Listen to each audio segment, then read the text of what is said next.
Created live on Fireside.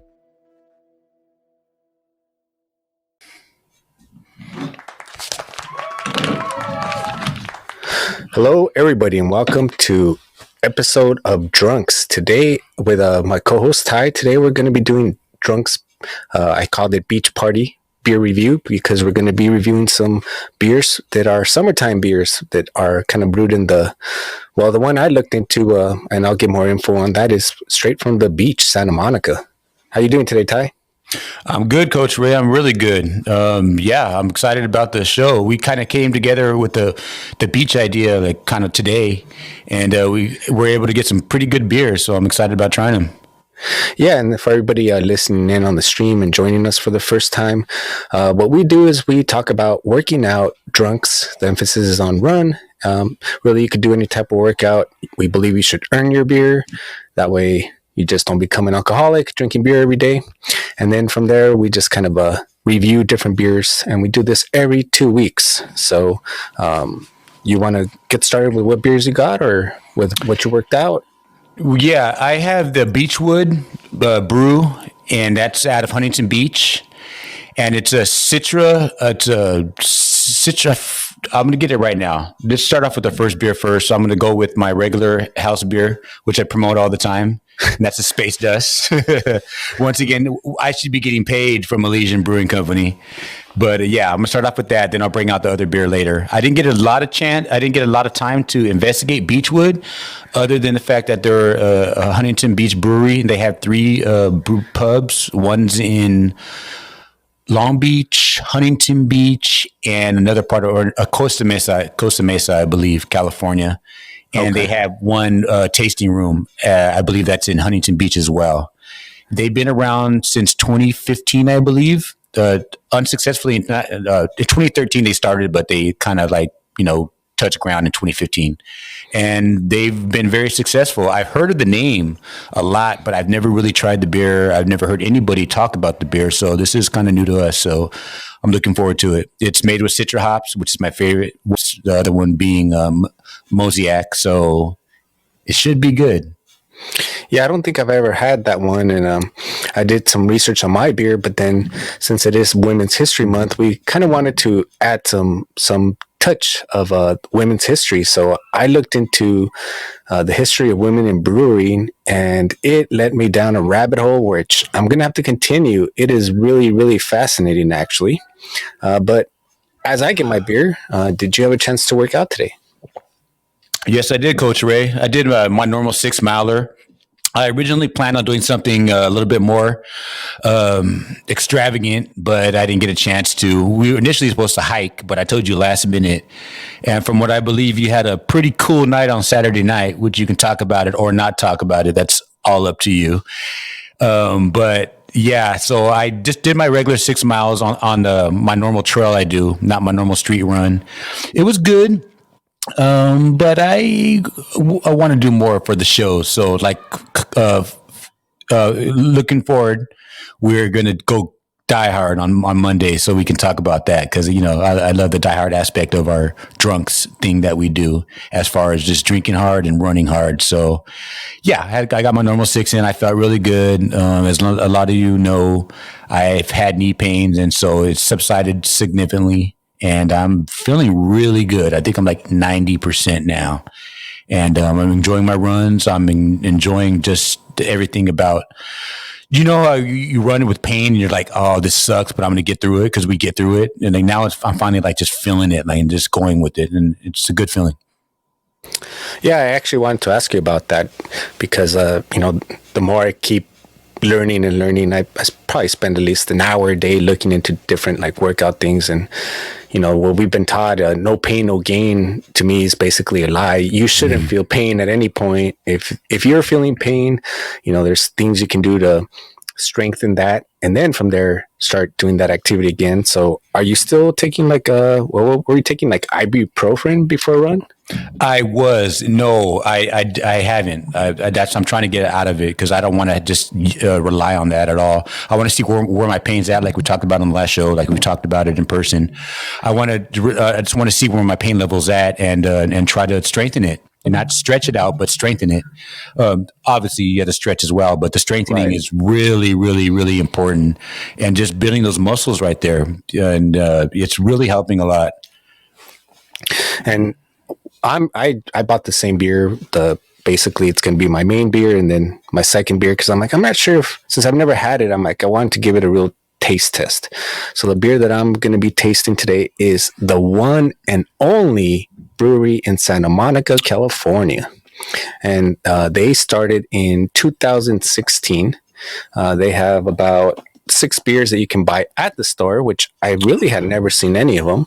Really? This one is, and I got my Jamie iPad right here, assistant, but they got a blonde, they got the Incline Ipa, a citrus Wittenberg, a Pilsner, a double IPA, and then they have the PCH Porter.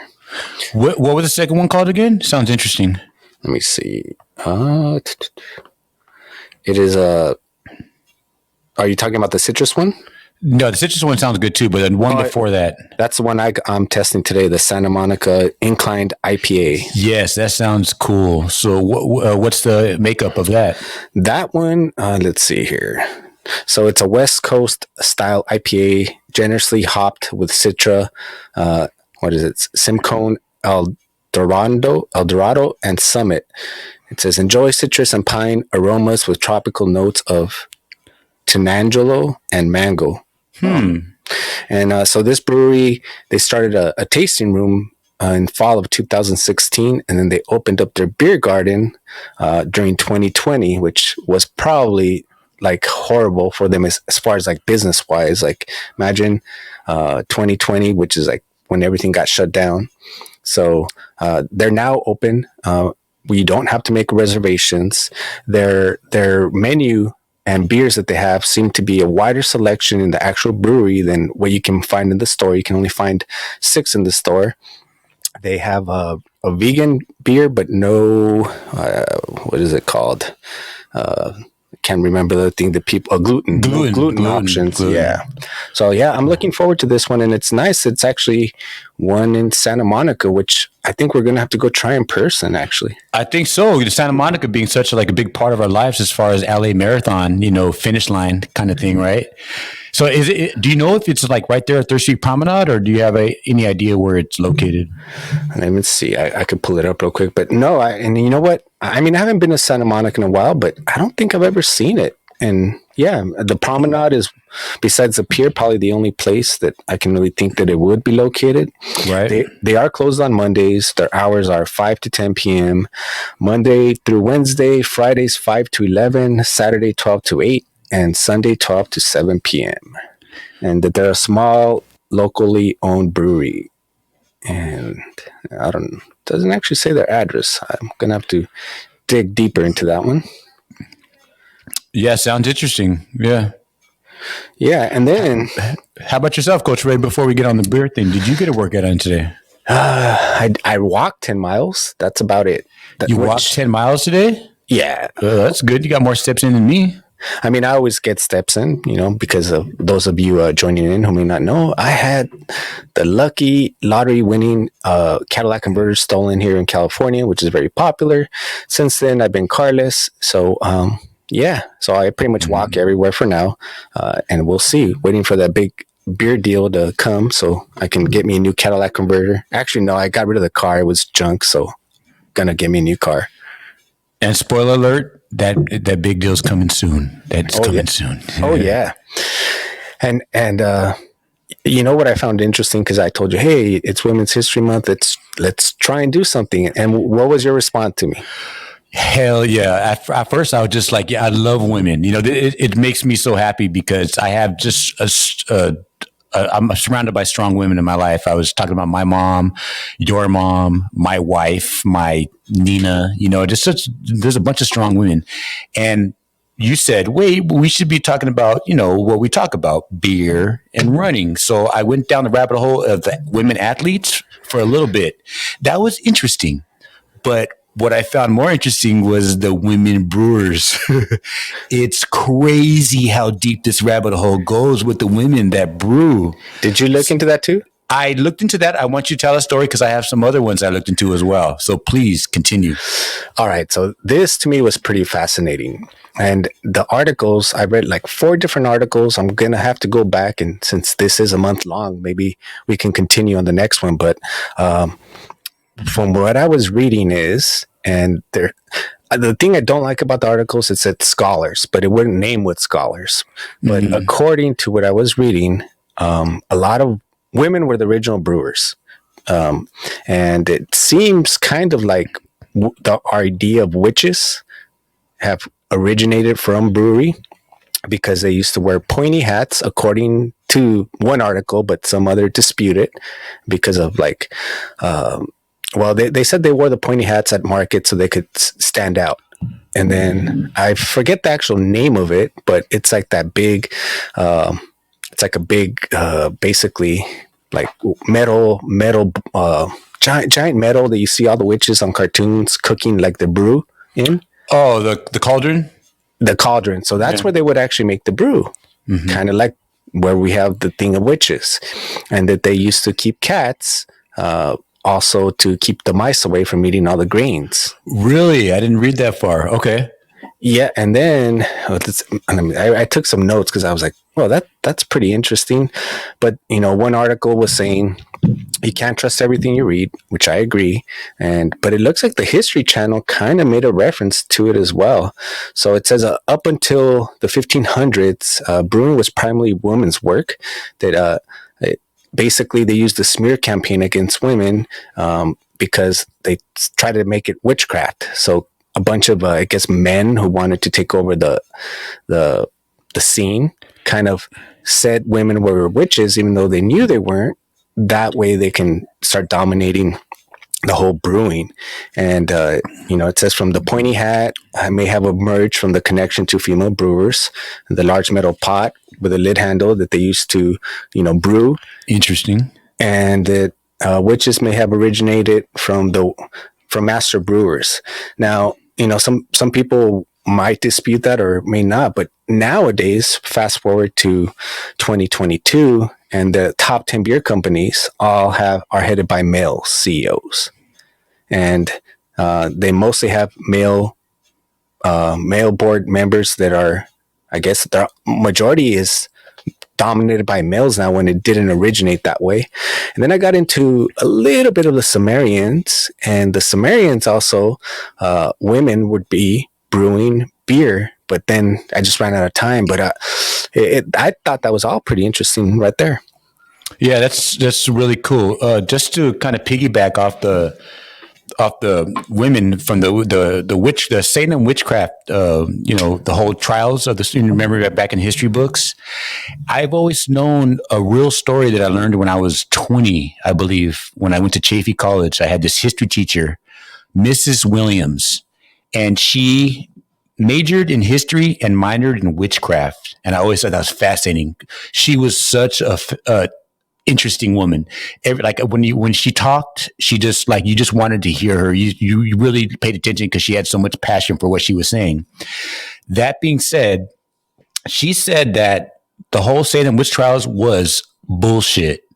And she didn't bring up the brewery thing. That's why I was like, "Oh my God, that adds to it. That makes much more sense, to add to it." But she was basically saying that they basically accused them of being witches because these women were widowers and landowners. So their husbands died and they were landowners, or they were successful women in their own right, and they would use that witch shit just to get them out because they're like these women landowners, they have ranches, they have cows, they have horses and all this, and they were haters, just completely hated on them and created this propaganda saying that they're witches, which was complete and just utter bullshit, And so hearing that about them actually being brewers too, because a woman back in the days, that was their thing. Like they would brew beer like for nutrition, which is a trip. I'm like, wow, it makes sense. So I've always thought so, and I'm always like kind of joked around, but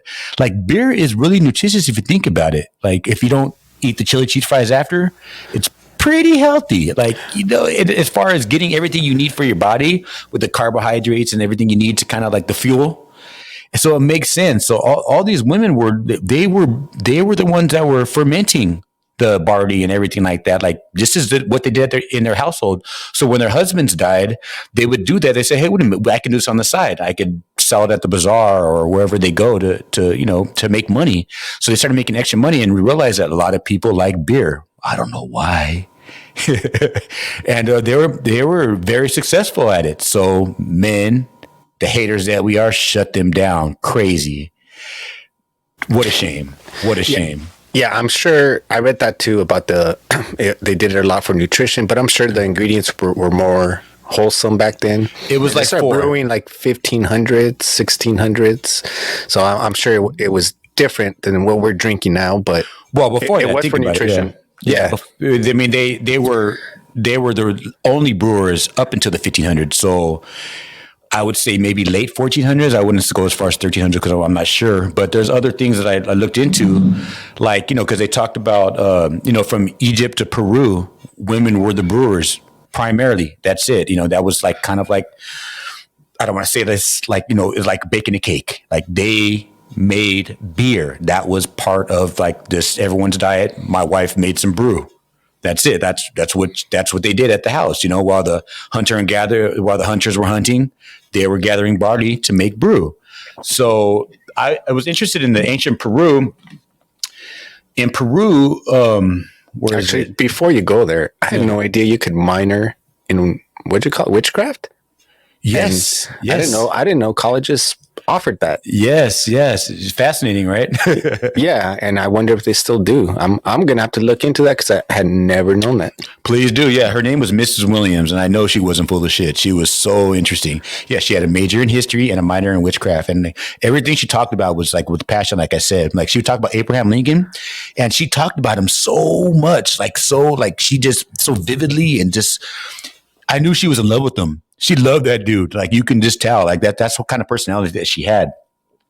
But anyway, to go back to ancient Peru, and I wrote notes on this because I found this fascinating. In ancient Peru, all the brewers were women, but they had to be of noble birth or extremely beautiful in order to brew the beers for the, I'm not sure what level of royalty that was in Peru or what you call it, but yeah, there was like guidelines. Like, if you weren't of birth, if you weren't of the lineage or extremely beautiful, then you didn't make the beer. That's kind of like, it's interesting. And I wonder, like, why would you, a woman that was less beautiful, in your opinion, if she made a better brew, why would that matter? I'm not sure how that went, but yeah, that's how they did it in ancient Peru. Egypt as well, but it wasn't like so strict. That's interesting. I didn't get a chance to look into Peru, but pretty much every different article I read did say women were the first brewers. And it seemed to be in different countries. And one of the first persons to actually write about putting hops in beer is a nun. And I'm assuming she was from, I think, Germany. Okay. I could be wrong, but yeah, she's the first one back in the day to talk about nutrition and how she used to put hops in her beer. So it was never written prior to a woman putting it in a book. Wow. So it was just barley, water, whatever spices, and that's it, huh? So the hops came later. Interesting. I'm done. That makes sense. They're bored. I mean, you guys, that they swollen to celibacy, a little hop in your beer to, to spice in the mood, to make it a little bit better. It makes sense to me. Well, in I don't know, it's kind of like an eggnog. It's called rompope in Spanish, and there's a nun on the actual cover of the bottle. So, my mom does. I think she's drank like twice in her life, but that she does like it, and I think it just has to do with probably her memories of growing up. Like, I think they brought that out a lot during Christmas, but I always thought it was fascinating that there was a nun on there until I started learning more about the brewery and the history and all that. How a bunch of the Germans came over, to Mexico, because we talked a little bit about that during our Mexican beer special. For sure. how they showed a lot. So Yeah, that's crazy. Like, yeah, I wonder if you think about German beers versus Mexican beers, they're similar in that, you got your Heineken, which is its own taste on its own, but other German beers are very similar to a Mexican lager. If you threw a lime and some salt in a German beer, it would taste pretty much the same. yeah, I remember from that Mexican show that they were saying that pretty much all the beers now, even from Mexico, have, if you look at the images on the symbol on the can, they still have German like images or heritage on it. And Modelo was the first one to target the actual Mexican people in Mexico, even though all the beers are being brewed there. So that's why Modelo got so popular.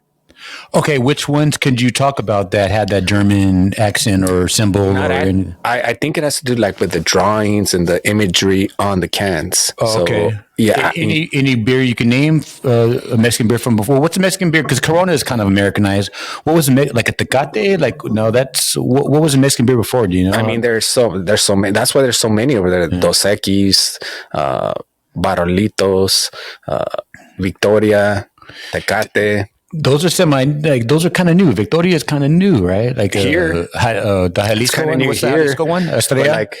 But my friends have been bringing that over from Mexico, from TJ for years. Like I was drinking that before it was even popular here. And Barolitos is, you know what? I don't know if you remember Jimmy Snuka. He lives in Chicago. Oh, he did. Okay, yeah. Of course, I remember Snook one. But we don't have that in California, but they have it in Chicago. So, really? Okay. Yeah. So I'm sure it has to do with like import and laws and everything. But yeah, they got some good beers that aren't still available here, or they just released that Tecate that it's like a platinum Tecate. Oh yeah. That's like their version of a platinum. Like platinum. Or that was available years ago. I've had it years before it was released here in the U.S. I've heard that as well. So far from drinking this beer, I'm gonna say I like it. I don't really taste like mango or whatever else fruit they had, but it's good overall. You named a fruit that I'd never heard of, and I wanted to wait for you to taste the beer to tell me again. What was the name of that fruit? Like when you have a chance to look at the beer again, because I was like, you said something like mango and then something else. I was like, what is that? Let's see here. Right, it was something that it wasn't familiar to me. Where's my good assistant when I need him? Oh no, Jamie. A tangolo. Tangolo. Yeah. What is? They're like I could be wrong, but they're like hybrids basically, kind of like seedless watermelon. It's not really.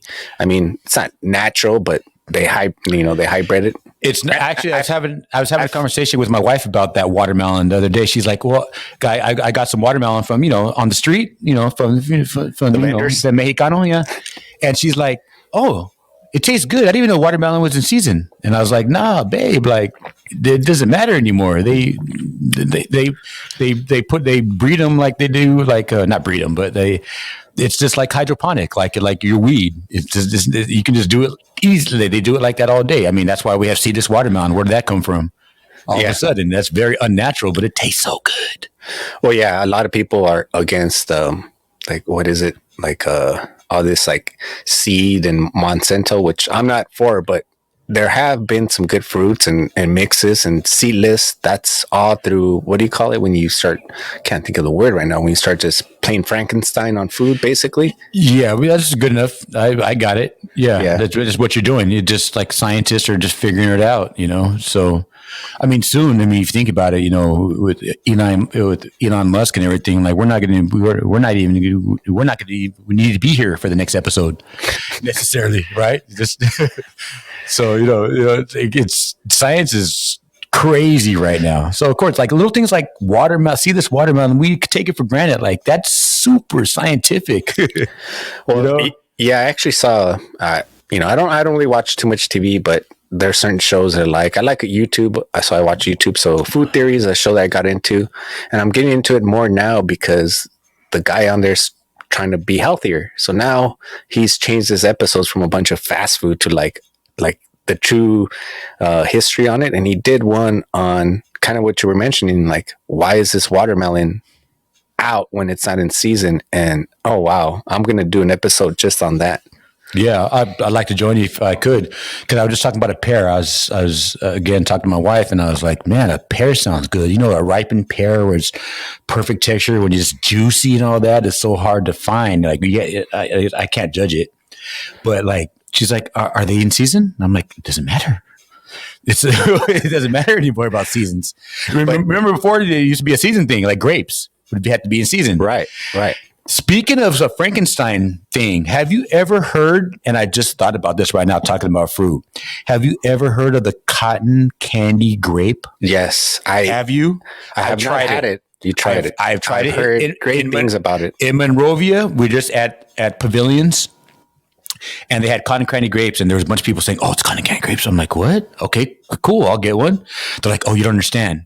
And so we get home, we try it. Dude, it tastes like cotton candy. It's crazy. It's like they pumped it with sugar, like, you know, like, I don't know what it was, but it's all natural. It tastes sweet, like crazy sweet, like that, the sweetness of cotton candy. Like, it's beyond. I'm not sure. I'm not even sure if it's. Actually, we have to look that up a little bit more. I'm not sure what they do with it. I'm not sure if it's a science thing or it's just. My friend posts that every year when they come out. Really? That's how I heard of them, but I've never tried them. But yeah. Oh, so good. Oh my God, so good. Like the best grape on the planet. Like if they can make like a grape soda that flavor, or just have grapes in season. Like if like our local, you know, our fruit guy was down the street with them, there'd be a line. It's that good. Like there was a line of Pavilions. I didn't even understand it. They're like, oh no, you don't understand. Pavilions has cotton candy grapes this week. That's the only time that I've been in there that they've had it. I've never seen it since. That. And they probably could produce it year round, but they probably do it now for the hype. Because I think we've got to the point now where we walk into the store and we don't really even think about, like, it's not in season. And that goes for everything, like from spinach to everything. And like, but it's available always. Yes. You would think, oh, they're importing it from a different part of the world, but no, it's coming like locally, usually within the US. So yeah, that's interesting. Yeah, I'm not sure if it is. I know that our bananas are still chiquita, you know, like it's there's a whole chiquitas everywhere, right? No, yeah, well, it's just a sticker. There's a whole. I watched this guy. I can't remember his name. He's got a YouTube channel. He used to do reports for Vox, which does like pretty good little documentaries on YouTube. And he ended up doing his own channel, and he did a whole story on why we eat those bananas now. Oh yeah, you were telling me about it. They're not even the best tasting. They're supposed to be the brown ones, right? I mean, there's so many kinds of bananas, but we just were like manipulated into, oh, these are the bananas we want. Yeah, yellow. I want them yellow with a little bit. I like them yellow with a little bit of green, because I like the second they like turn brown, I don't even eat them. Well, no, not that. I'm talking about like styles and different like you know, there's smaller ones and larger ones, and from different parts of the world that taste better, but for some reason it was some sort of monopoly. Chiquita is a huge company, and they've actually, I think, been involved in a couple controversies as far as food, from what I looked at. Yeah, I understand it. Chiquita is probably in London, Brazil. Oh, they're everywhere. Panama, China. Yeah, they're big brother. Yeah, that makes sense. But I remember you saying something like it was like the outside of the banana, because you see those black ones or those brown ones that you look at, you're like, nah, I ain't gonna eat that shit. They don't, you know, because I'm looking for a yellow, all yellow banana, like a perfect one. In my mind, that's perfect. That's not necessarily perfect, or it probably has nutritional value of iceberg lettuce versus romaine or green lettuce or red lettuce. You know what I mean? Where romaine is not very nutritional at all. It's like very little compared to something greener. Let me do my disclaimer. I'm not a dietitian, but from what I heard is the greener the banana, the more potassium it has. So the greener the banana? Yeah. So if you eat it more greener, you'll get more potassium. So like when I'm running like a marathon and it's really, really hot and they offer bananas, I'm looking for the green ones, like the kind of green one, instead of just like the yellow, because they've lost a lot of the potassium already because they're more ripe. So the riper they get, the less potassium they have, which is one of the things bananas are supposed to be good for. And potassium is good for your cramps and cool stuff like that runners really need. So that's why they give it to you on your what, like after your 10 miles, you can see the bananas. Yeah, Right. it depends on the race, but a lot of, and I would say they're just strangers, volunteers.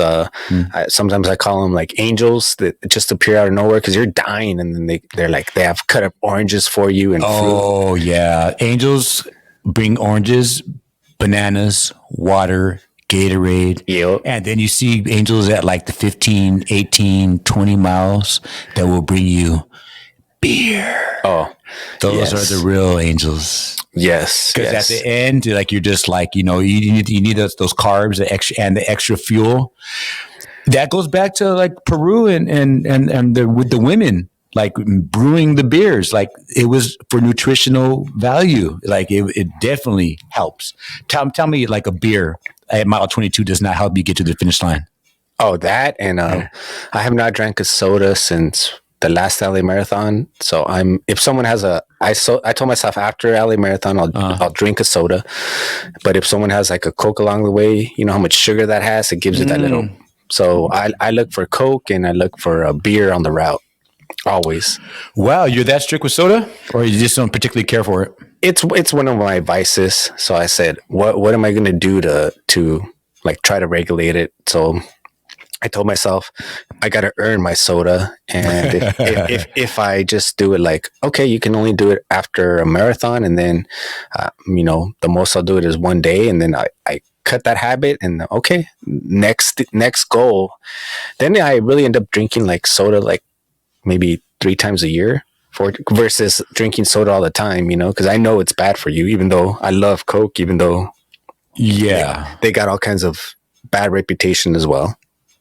Yeah, I agree. And I'm not a big soda drinker myself, but the other day I was at BJ's and normally I'd order iced tea or water at a restaurant if I'm not drinking, a beer. And I'm at BJ's, so actually I'm not a big fan of BJ's brews. It doesn't tempt me when I go to BJ's to drink one of their brews. We haven't talked about BJ's. That's interesting, actually. Now that you mentioned it, that's one of the first one of the big breweries, like like not micro, but like a kind of a restaurant that's known to be a brewery. I'm not a big fan of their beers. I don't mean neither, but going there, yeah. I actually don't. Now that you mention it, I don't recall seeing their beers out in the stores. It's only in the restaurants. Oh yeah, and well, they had their restaurants. They have refrigerators where you can buy 6-pack. Of their they have all that. I haven't been to one in a long time, but every BJ's restaurant you can get a 6-pack. You can get the beer.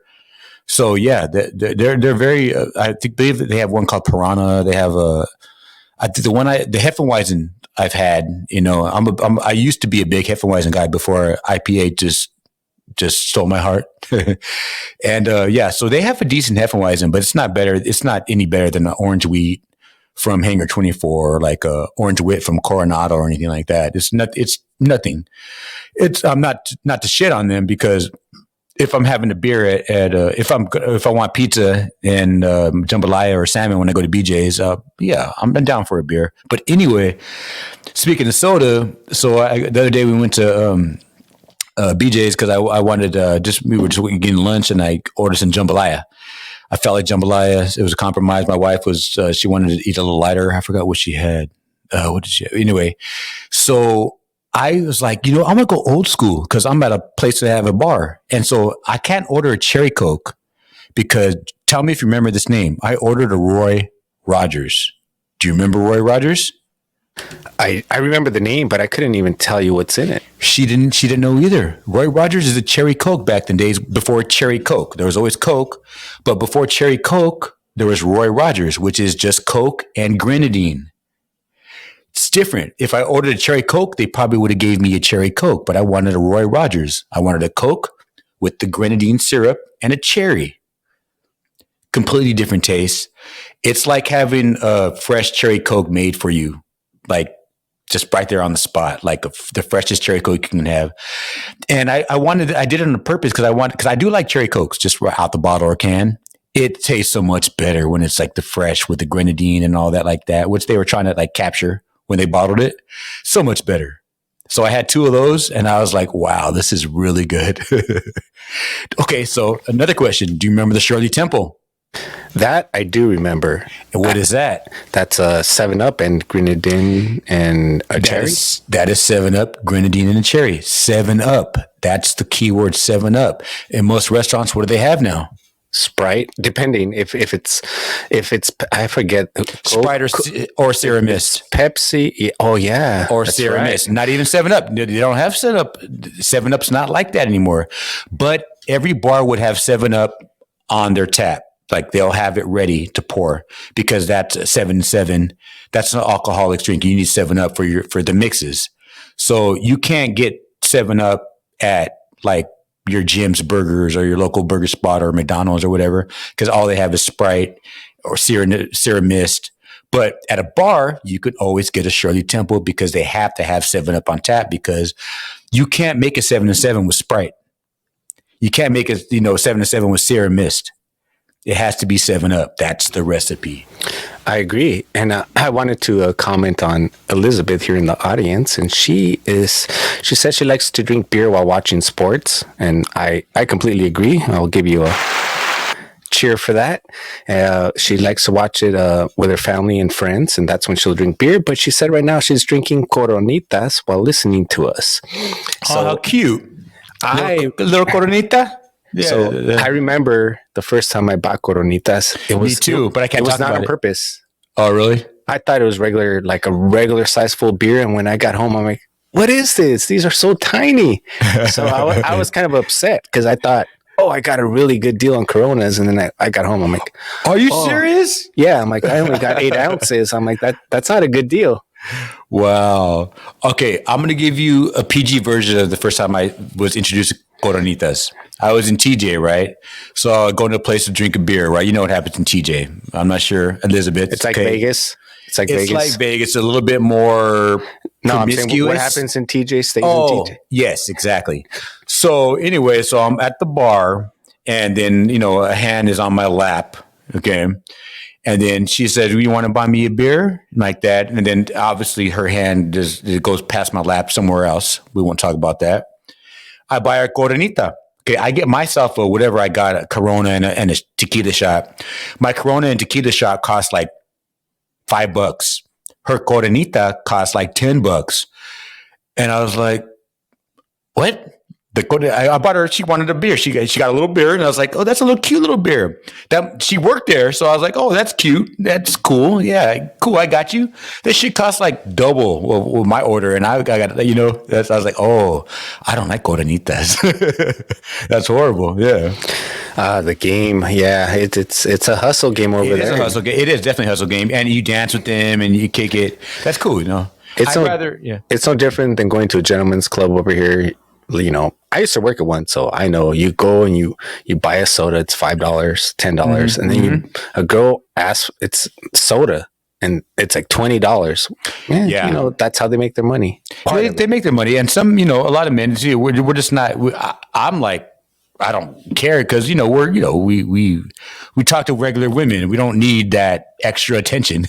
So to me, I was like, okay, that's cool. I could talk to you. Like I could have, it could have been better. Yeah. So anyway, like we stay away from stuff like that. But yeah, like a lot of men probably need that and don't mind paying for it because they have a woman to talk to or whatever. But that's okay. I do not knock the hustler at all. All good. So, did you finish your regular beer? I'm interested to look at the can of the other one. I'm going to bring it out right now. Actually, I wanted to tell you one more cool thing, being that it's International Women's Month. Okay, first of all, is it zythology or zithology? Have you heard the name before?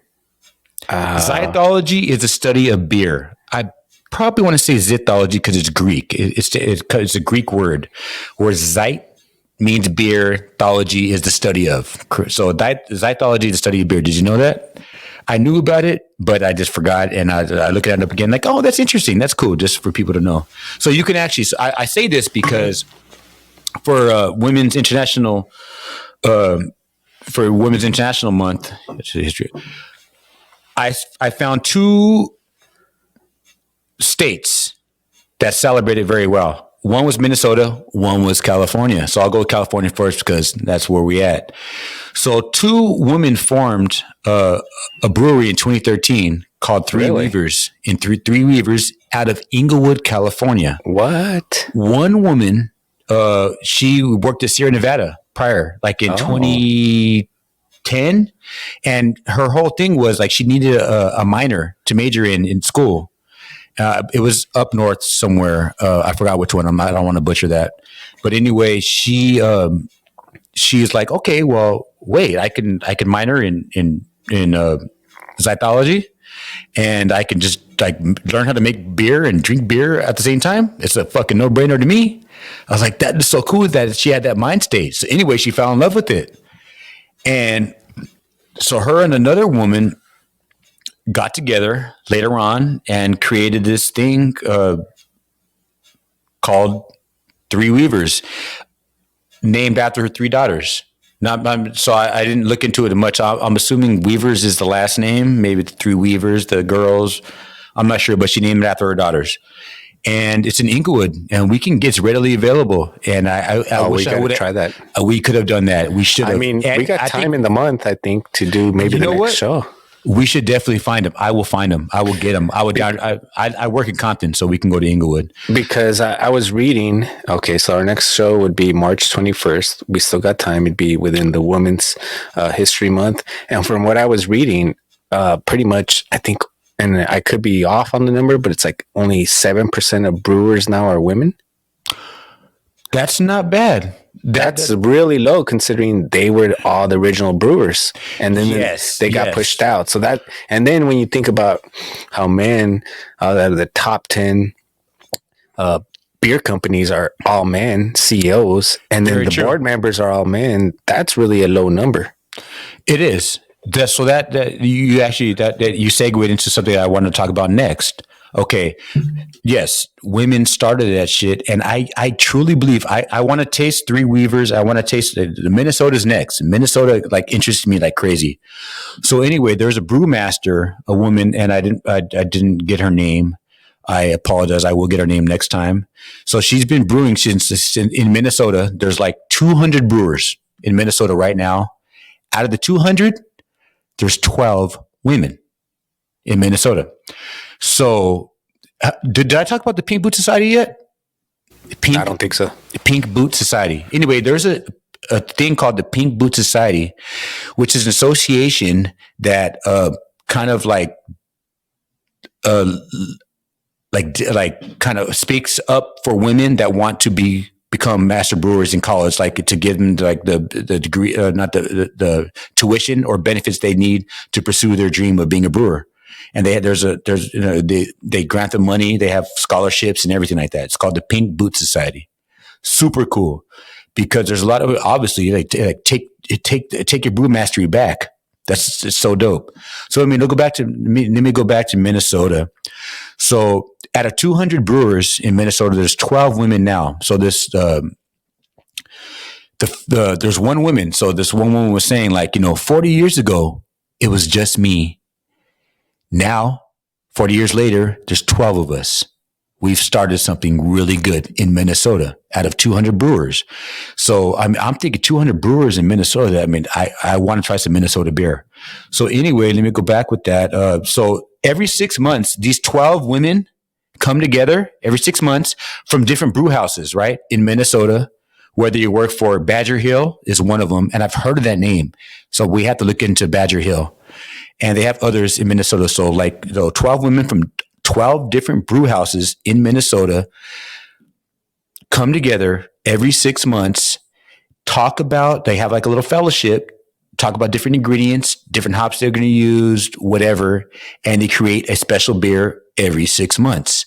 It's completely involved, just all women involved from the recipe to the process. And they do that. I was like, dude, Minnesota, that's big ups. Like, that's what's up. Like, right?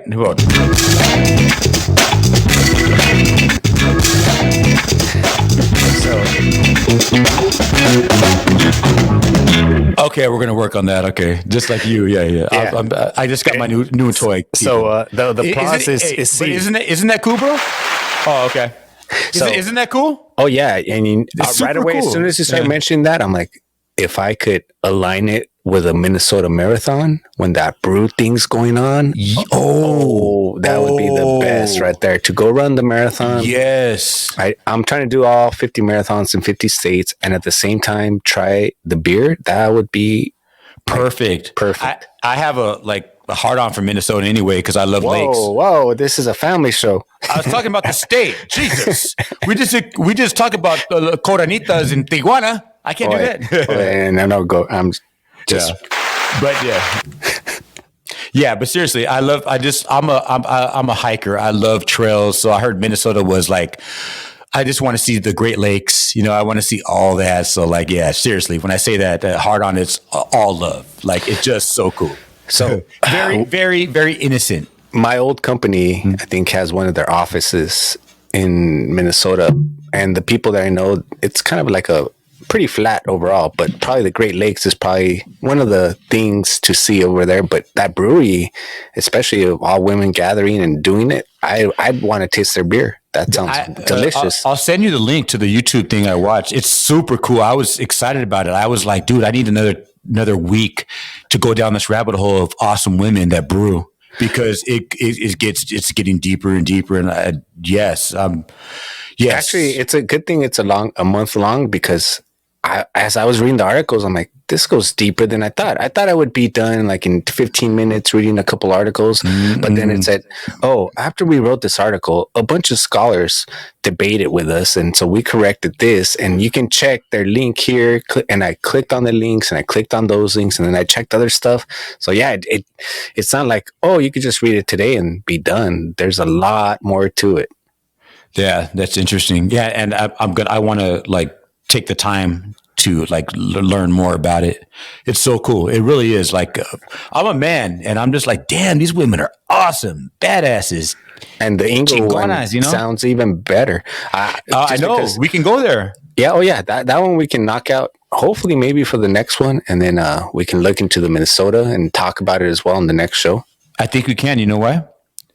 Don't tell anybody, okay? I'll be off for the next 2 weeks after March 14th. Ooh. I'm taking a little vacation just here. And for those of you, our 21st, that'll be the day after LA Marathon. So I'm going to get that beer real quick for the sake of time. Okay, do your thing. And please talk about your athletic definition as well while I'm gone. Oh, yeah. So I have another show on here. I wonder if anyone here from Drunks has ever crossed over to our other show, but this is we do this every 2 weeks, and it's basically because Ty works like 18 hours a day, 6 days a week. He works a lot, so we make time every 2 weeks to do this show, and we talk about working out and also drinking, doing a beer review. But I have another show on here called Athletic Definition, and this whole month I'm doing like a tribute to Women's History Month. This upcoming Friday, I will have Anel Hernandez, who she qualified for Boston Marathon and completed it. I believe she has 1 or 2 kids now. She's a mom, and now she's working her way back. The week after, I will have Brutal Viking, who came from competitive swimming in college and is now a purple belt in jiu-jitsu and is just kicking butt. And then after that, I will have Meg from Hong Kong. And she is a runner, former lawyer who got cancer and is just running. And let's see here. I got to watch the Strongman Contest this past weekend. And so if I don't get a guest for Thursday, I'm going to be talking about this girl. Oh, that looks good. That I saw, and I got to look up her name, but there were some like tall women in the competition, 6'4", 6'3", and 320 pounds. And this little girl came who weighed 140 pounds, and she kicked ass. She lifted 733 pound rock. How much did she weigh? 140 pounds. And I had to start looking into the history, and very few men have ever done that. So I think she's like the 5th woman to ever do it. So if I don't get a guest, I'm going to be talking about that, because Out of the whole competition, I kind of didn't see all of day one, but day two, I saw day two, and I think she stole the show, basically. So after I saw that, I was like, and me, I'm always going for the Rudy, for the Rocky, for the underdog, for the small size person, for the normal person, because For sure. that's kind of what I feel I am. I'm not like, I don't have that agility. I wasn't born with those athletic genetic gifts. So anytime someone who's normal size can do it and kick ass, when you see other people like, damn, they were big, and then she comes out of nowhere and we're like, nah, and then she just did it. It was awesome. That sounds so cool. Like, please, if you have a link to that, like, I'd love to see that. Yeah, that'll be oh yeah, I'll see if it's available. That's a Arnold Schwarzenegger classic strongman competition that they had. Speak on it. Yeah. Yeah, no, I'm gonna just kind of tease it. It depends. I'm supposed to have more guests, but everyone's busy. I'm supposed to have Shangri-La, who's a multiple time Guinness World Record holder, a pro golfer. So it's just all scheduling. They're all big. Like everyone, I realized that I reached out to to do the Women's History Month. This is still my first time kind of doing it. I don't even have a year under my belt, but next time I'll reach out to them like 2 months in advance, because I realized, everyone's busy, and yeah, it's not as easy as I thought. So, but yeah, I know plenty of women athletes who kick butt. What is that? 7. You reminded me. Just talk about our new time slot. Oh yeah. Yeah. So on the next show, which will be on the 21st, we're gonna be moving to a new time, which I just dropped my light because Jimmy iPad knocked it over. Oh, we're good. gonna be doing 7 p.m. Pacific time zone, because we know the light change, and then hopefully a lot of people in the East Coast could actually drink a beer with us and come up and let us know what they think of the beer. And we're going to do a better job of giving you the beer that we're going to drink 2 weeks ahead. So like right now, we would tell you what drink we're going to have in the next 2 weeks. So you can go ahead and find it. If you're in another state and you have a beer finder, purchase it, get it shipped over, try the beer with us, and talk about it with us. We want more interaction. I think that's what's going to make the show fun. I love talking to my boy. I known Ray since we were in 5th grade. We can talk all day. We talk all the time. We want to hear from you. We want to try the beers with you guys as the viewers, and just go through the same experience that we're going through as far as this beer. As far as the Citraholic, bro, how do you like the color? The color's a little for being a fruity, I thought it'd be a little bit more vibrant, a little more orangey. It looks a little pilsnery. It's a West Coast IPA variant. You don't see the smoke that you would see on the West Coast, right? Like the hazy. You don't see the haze. I'll give you the makeup real quick. What time is it? Okay, I'll give you the makeup real quick. It's called the Citraholic IPA. It is a modern West Coast style IPA, distinct tropical character, dry hops, Citraholic with an immense charge of citra hops, one of my favorites, imparting heavy aromas of citrus and tropical fruits with melon and gooseberry accents. Sounds good. It comes in at 7.2. Yeah, 7.1 in alcohol volume. And I'm about to try it for the first time. Beechwood out of Huntington Beach. While you try it, let us know what you think. I went down a rabbit hole to, I'm late in the game. People talk about TV shows and actors, and most of the time I don't know who they are because I'm always like working out, being active. But I started binge watching Bar Rescue. Mm-hmm. And as things are opening up here in California, definitely want to start doing maybe some live shows from bars. But man, am I afraid to eat bar food now after watching that show. Oh my God, it's nasty in the kitchen, right? Oh yeah.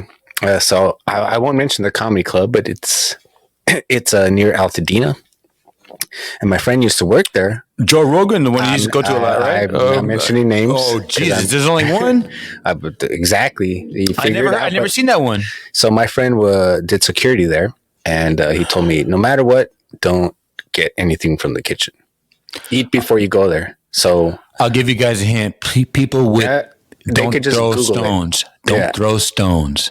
Really? I never heard that before. Yeah. So, and then after watching Bar Rescue, I'm like, okay, as we start, talking to breweries and we're going to go and do shows, should we eat the food or not? That, and since we're on here, if you're listening, John Taffer, we would love to have you on the show. And if you ever need two guys to go into a local bar and drink some beer and try some food, please, we're available. Reach out to us and we will reach out to you.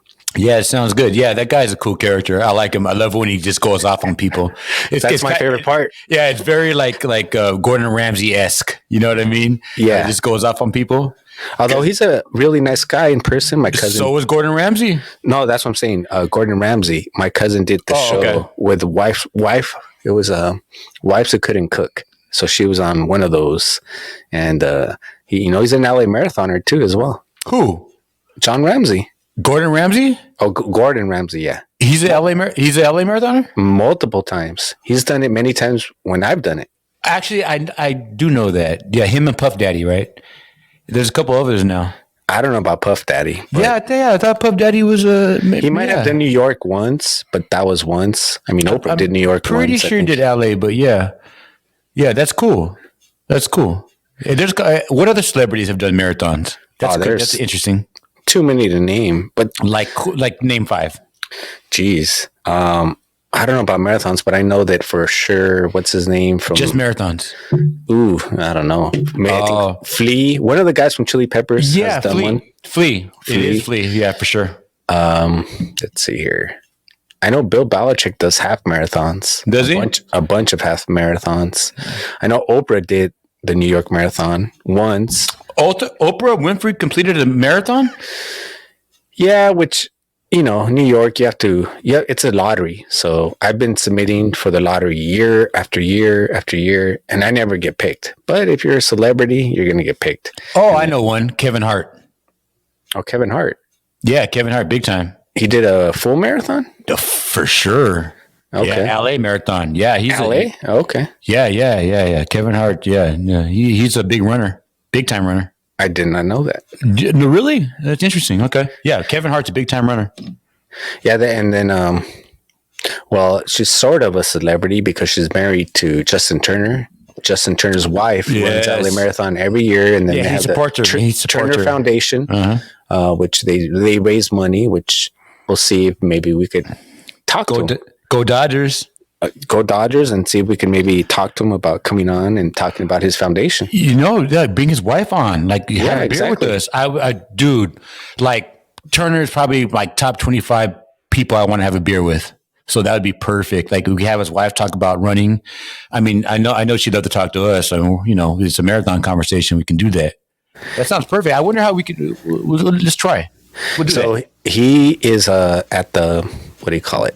He's at the Los Angeles Marathon Expo. He's at a booth with his wife, and you can take a picture with him, which goes to his foundation, I think, for like $20. Very cool. So I'll probably just pay that and just be like, hey, Turner, how do you want to come on the show and promote your foundation? And then I was running on, I think it's like mile 11 to 12 on Hollywood Boulevard, right before you reach the main part. And who do I see right there in the corner? Justin Turner. And he's just right there like, hey, waiting for his wife. And I'm like, hey. And I came and I took a picture, and right away security's like, oh, stop, leave him alone. I'm like, come on, we're participants. Like, we paid $200 for this. We could take a picture if we want. And we're LA. This is Dodgers. Justin Turner. Yeah. Right. I would have been like, nah, man. Nah. And how many times, how many Dodger tickets, how much money I spent on the Dodgers? I'm taking this picture. And one time they had an Angels, and I'm like, Angels? And I booed them the whole way. So they should definitely let me talk to them. Nice, right? Hey, and nice Dodger hat, by the way. Very cool. Yeah. You can run in that thing. It's functional, huh? This is now it's past its prime now. So now it is a running hat. Yeah. It's like a little bit of, it's no longer the main attraction. Yeah. I've tried to clean it, but still it you can't get the whole thing like brand new, bling bling. You could. I'll tell you about that later, though. Oh, okay. Let's wrap it up. What are we doing? let's bring out the next beer in the next couple of days. Can we promote it on Fireside as far as just like a preview, or how do we do this? Let people know, follow us. How do you do it? Yeah, we could put it on. It just, if you want to be sure to know what the next beer is, you can either follow both of us. Follow me, Ray Z, and Ty, and then you'll see what the next beer that we will be reviewing. We're gonna try and get that one that you mentioned. Which one was it? The women brewers from Three Weavers out of Inglewood. Three Weavers. Yes. So that no, we're not trying. I'll get it. I'll go down to Inglewood myself. All right. Okay. So then that's what it is, and then that's what it. Yeah, that's it. That's it. That's perfect. We'll get Three Weavers Brewery, and I have another brewery out of Long Beach, and I forgot the name right now, but one of my boys from work lives literally like down the street from there, and I think I want to try that beer out of Long Beach too. Because have we done a Long Beach beer yet? I don't think so. No, I don't either. No. Let's do that. We keep it local because we can expand once we get past all our local stuff. But you guys have to understand that California is our breweries out here are blowing up. They're creating some really, really good beers, and it's so large too. California, it's so large. Yeah, we have so many to choose from. So we haven't even hit north. We like the Bay Area. We haven't. The Bay Area is already known to be one of the best brewery, like well sought out breweries in the country. So, but California's not on the map like that. I have my favorite is Claremont right now. Claremont makes the best 3 beers that I've ever tried. Period. Once we're after the 21st, I think we should probably do the Laverne, Laverne is another city here in California, Southern California, and they have a grapefruit beer. You were telling me about it last night. You think it's better than the? Well, we should do like a Claremont taste test versus. Hell yeah, because they're neighboring cities. Yes. It would be perfect. We can get them involved as well.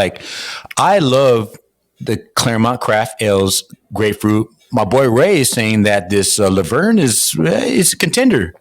We should talk about it. I think it's 1% less alcohol. I could care less. However, and I don't like grapefruit. That's the thing, but it's got a good taste. I like the Claremont grapefruit, and I like the Laverne grapefruit. I like Squirt, but I was gonna say I like Squirt. If you give me a grapefruit, I'll be like, I like Palomas. I like Squirt. I like grapefruit juice. I like Ruby Red. So I'm not saying I'm the biggest grapefruit guy, but I do like grapefruit. I can't drink the juice, and I can't eat the. You don't like Ruby Red? Have you tried Ruby Red with vodka? Oh, that's different. And then if you give me just a regular grapefruit, I won't eat it. I won't eat really? It's so good for you though. I don't eat it. I don't have it. It's not part of my regime or anything like that. But it's a super fruit. What is it? High in antioxidants, right? Yeah. I'll be doing a show on superfruits, which was fat completely. It's a fat burner, right? They say it's fabricated. A fat burner. There's no such a thing as a superfruit. It was all made up. Yeah, I believe that, but it was all made up to sell more shit. Burner, right? Kind of like vinegar. When you put vinegar in your meat, it just kind of the acidic level, the acidic value, grapefruit does that. The acid in it literally burns fat, like vinegar does to your meat. So before we close out, I think we should give each beer a review. So why don't you show everybody which beer you tasted, and then I'll show mine and give you my final thoughts on it. Did we talk about my beer? You showed it and you drank it, so it's super drinkable. It's really good. It's as far as taste, it tastes fine. It's a good beer. I would drink it again if I was there. I would ask for this and ask for another beer as well. It's not overwhelmingly great, but it's really good. It's better than a lot of other beers making IPAs today. It's I would definitely give it another chance. What's a percentage on that one? 7.1. 7.1, and you don't even taste the hops at all. It's very drinkable, super drinkable. It's good, but again, I'm spoiled, So Claremont is making some really, really good beers right now. I think is that the same one? Yeah, that's the same one. How much did that beer cost? This one was $3.50, not including tax. and this one is from Santa Monica. For that is a tall boy, like a Santa full Monica tall? Beer Works. No, it is a 19.2 flow 19. ounce. So it's a pint. This is 7% alcohol. It's called the Incline IPA. It is the one and only brewery in Santa Monica, California. And overall, I'm impressed. It's, for all the kind of fruit description that they have, I don't really have like an overwhelming taste of Telangelo or mango or Citra. It's good. It's pretty light color, and I would definitely drink this one again. So, like, if you saw that with like the Grape, like the Wolf Pub IPA, or maybe a Space Dust or a Claremont, and you saw that, would you choose that on any given day over those two? It's a good starter beer. Okay. Yeah. Same with this one. I actually look forward because I have like 5 more of these. It's a good beer. Like this is a good example of summer beer, which we were talking about. Like I can have a couple of these and not feel all crudo like during the day. Like it's not going to make me feel all crazy and shit. Like, like, oh fuck, I drank too much. It's kind of a good awakening.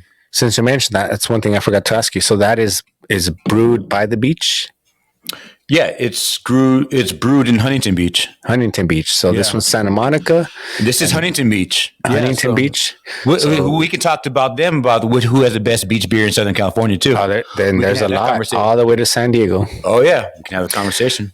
All right, so let's wrap it up, bro. Yeah, so tune in on the 21st. We're going to continue our Women's History Month with getting brewed beer from. Tell me the name again. Tell me the name. From Beechwood? Is that what it's called? Oh, you're talking about you're talking about three weavers? Three weavers? Three weavers. Three weavers out of Inglewood, California. We are going to get for International Women's Month. Women's History Month. That's why I always get the history part. International Women's History Month. I'm definitely going to deliver that, and you're going to try it next time. Please seek it out. Anyone that's listening, if you need help seeking it out, I will ship it to you. Just pay me. We have Whoa. We talked about this.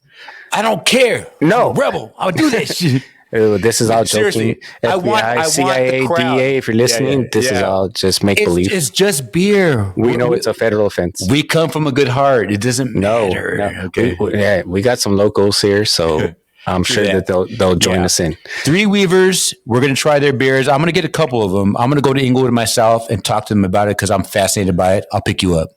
Cool. That's what's up. Yeah. That'd be not. Oh, you know what?